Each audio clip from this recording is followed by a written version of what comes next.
रितेश पाटील राजराजेश्वरी मां सिकोतर में અને બીજાપુરા ધામ દર રવિવારે અને દર ગુરુવારે ગાદી બેઠક અને અંત ક્ષેત્ર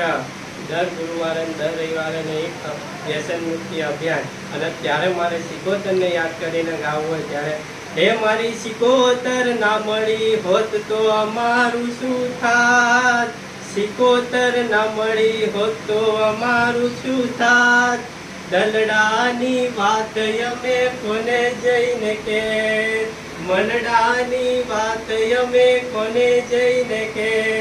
સિકોતર મળીને આ દુનિયા રે મળી, જે દાડાથી મારી વેળા રે વળી, પ્રવીણ માળીની સિકોતર ના મળી હોત તો અમારું શું થાત, અમારું શું થાત, રુદિયાની વાત અમે કન જઈને કે, રુદિયાની વાત અમે કન જઈને કે. જય માળી.